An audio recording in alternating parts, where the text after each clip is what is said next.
Welcome to the Sydney Property Muppets podcast. My name is Kurt Lawther. I'm the real estate agent, and with me forever is Chris Clarke, the buyer's agent. Chris. Special episode. It is the final episode of the Sydney Property Muppets podcast. I'll always be with you forever. Ah, And we may do another podcast in the future, but yeah, this is the end of the Sydney Property Muppets. yeah. Been fun. It has been emotional.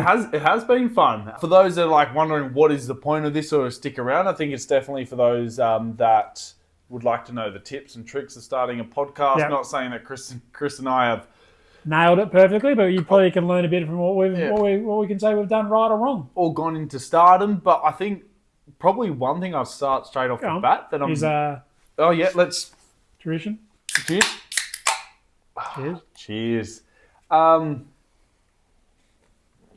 Is I think with Instagram, with YouTube, with people being able to be recognised famously, everyone wants to have like 100 million followers or have that kind of stardom where, like, setting yourself goals. Now, I'm not saying we had the goal of being like, let's definitely get to 100, but it was definitely about let's do a podcast, try and make a difference, and let's just be consistent. Let's get over to 10 episodes. Let's get over 20. Imagine up to 100. And I think it's actually something I'm actually like, when you brought this up quite recently, actually, but we sort of realised we can get it into a bit sort of coming to an end or sort of a conclusion. It was just sort of like, you know what? We've done 100 episodes. And if you look back to when we started, let's keep it relevant for them. We'll get some tears maybe later on. We look back, what was the objective? The objective was to do an episode a week with really relevant content about real estate, about Sydney. Yeah. Right? It wasn't about what's going on over Australia. We touched on those things, or globally, or other elements. It was really about that. And then initially we were like, let's do sort of 20 minutes, 15, 20 minutes. And some of the episodes went to 30 minutes because we both worked out we could talk a lot. I think somewhere around that 30, 40 episode mark, it sort of really tweaked to us to go, let's do really 10 minute, give or take a few minutes either side, but more concise and more punchy. Yeah. It has its pros and cons. You know, I think that Certainly does. what would you say pros and cons of doing a shorter episode have been? Shorter episode, I think it made us try and get to the point a lot quicker. Very poignant. Very poignant. The negative is, and I know this has been a topic of conversation between us, is that you can't dive deep into the conversation. Yeah, so great to get in one subject. We can probably talk, the episodes goes to 10 minutes, or we're talking about, so for 7 to 8 minutes, but we probably, some of those episodes we could have talked about that one topic for 2 hours. Yeah. To really, really bear fruit. But the idea was to be short and punchy, get in there, and hopefully, and we know from anecdotal feedback we've received, people found the content quite useful when they were buying or selling. Yep. And I think also on top of that, we only just realised as well, doing it together, I've tried to start many things by myself. And you're so motivated for a week or two, and then you just, I don't really want this. Yeah. And I think that never crossed my mind, because it was like you were able to pick up bits that you were stronger at. Yep. I was able to pick up bits, maybe it was just culturally amongst us. Yeah, that's fine. It's good. And I found, wow, it's actually made me learn the skills to be like, okay, how can I replicate this in a different... Yeah, I think we both knew, even before to this, we obviously knew each other. We knew that we were committed and loyal people. So, but also knowing that things would ebb and flow. But by having a commitment, and initially we met every single week. Yeah. So for those that playing at home that don't know, that have been here, we actually met every single week, every Friday, technically my RDO, in the morning, punched out an episode. Sometimes a second one to get a backup, but not often. Backup just in case, because Chris... Yes? Yeah. What? Go on. May as well say it now. That's actually part of my 3 quick cues. Yeah, Yeah, very good, very good. Yeah, some episodes may not have been recorded or may have been deleted later on. We had to re-record them. Right in front of my eyes. Yeah, that was happening. So, we now do it more every 4 weeks. We get together to do bulk content together. Probably take it a bit more, still kind of very relevant, but I think we can be a bit more relaxed because we're not, we've got a meeting to get to straight away. So it's been an absolute amazing journey. I think a lot of learnings. Yep. I think both the way we present speak. The introduction. We've done a lot of refining, and we talk often between episodes about, could we try this? And I think sometimes can we try this? Meaning kind of, Chris, could you adapt this? And I'm kind of going, could you adapt this part of it to improve? Yeah. Even the point brothers pointed out, I think self-reflection, like nothing more confronting than, you put the podcast on at home in front of your family.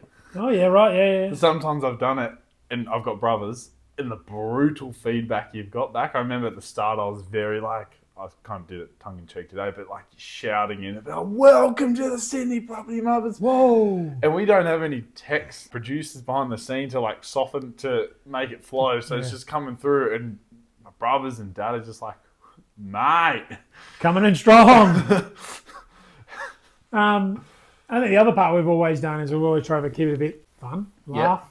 Yep. We start off initially with the 3 quick cues of just ask each other 3 questions that weren't prepared, the other person wasn't prepared for. Very short and punchy, just to make it, I guess, a bit interesting for viewers, but also for each other to learn and break up the episode a bit. And I think over time that's evolved to a lot of time one of us doing it, but also various games.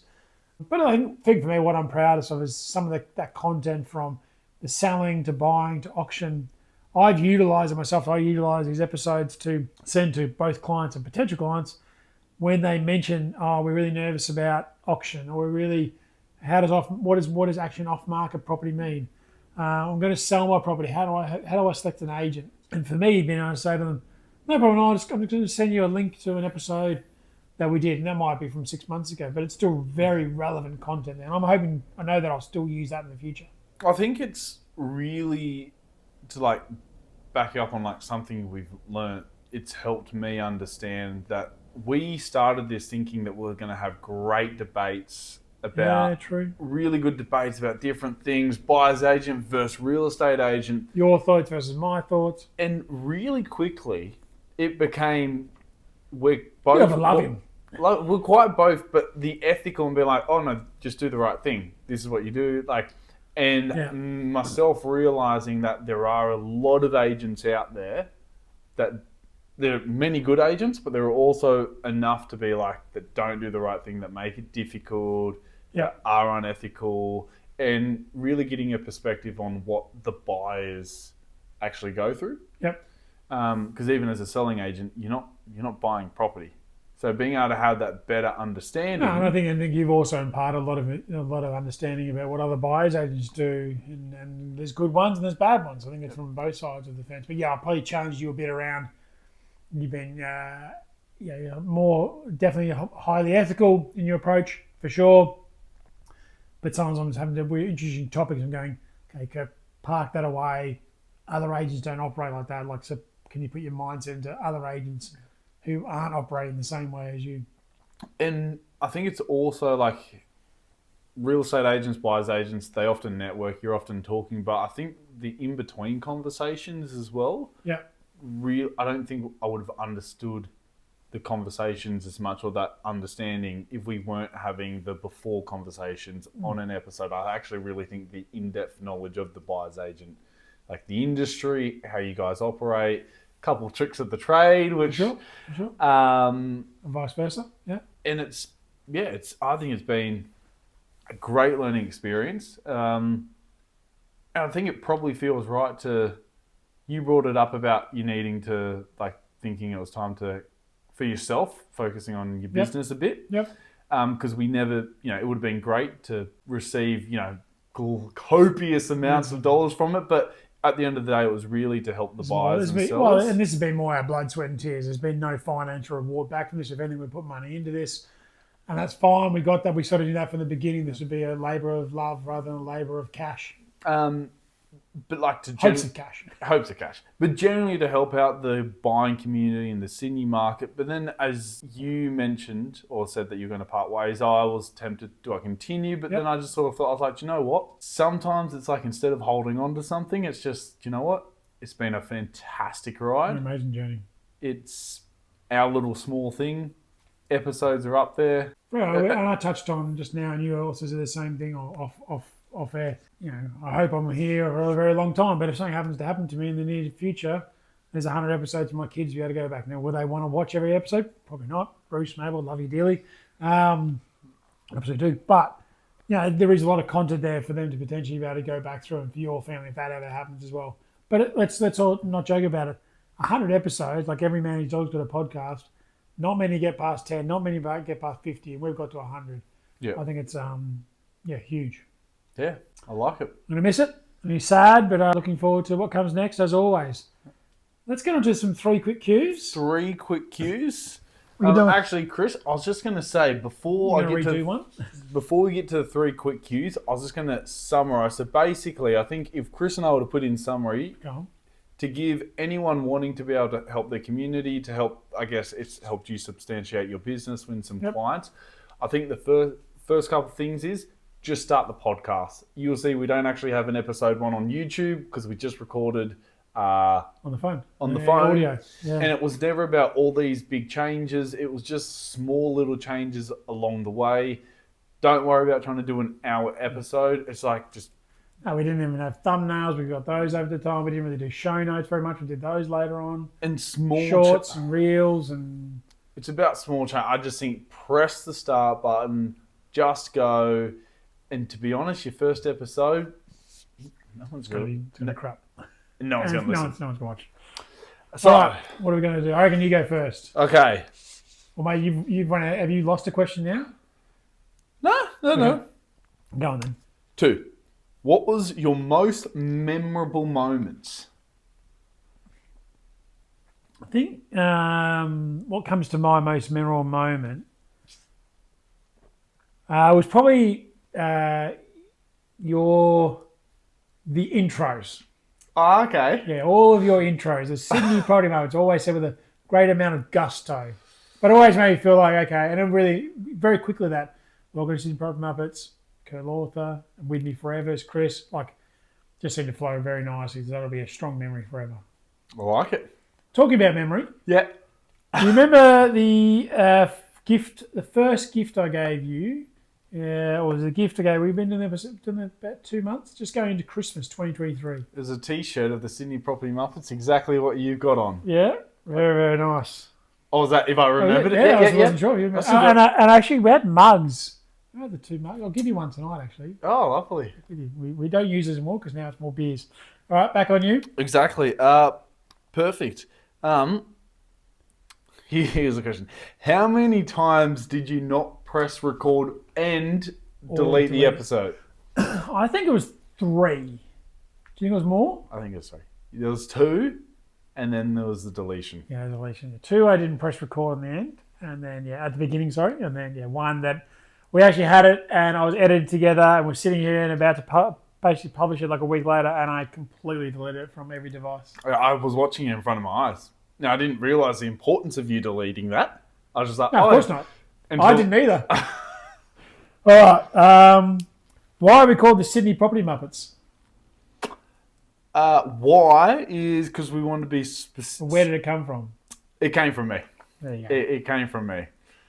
That's good. That's it. Done. Okay. I know you got. I was going to say it didn't take us too long. No, it was good. Just seemed to fit. Perfect. Not too serious, but still relevant. I think most people that have heard it, the podcast, are not like, oh, you've got that name. Yeah. Any standout WTF moments with Kurt on the podcast? Yes, one particular standout memory of WTF. I don't know if we can do it again because it'll be beeped out once more. I think when you asked about have I done a certain sexual position, oh yeah, will always stand out as because I wasn't expecting it, and it was definitely using some quite, let's say, vulgar words, or and me going, how are we ever going to work this? This Not was realizing before Chris realised we could stop, I could beep over things. Beep over and also. So I had a panic. Pause. I was like, you can't do that, but we actually did it. I actually went live. I reckon that's just your reaction. Yeah. And so, last question for you. What is your fondest memory of the podcast? Fondest memory of the podcast? I'm actually going to say was the one time we actually recorded at my old place in the Tarman, and we did an interview style. Yeah, we did too, yeah. And it was...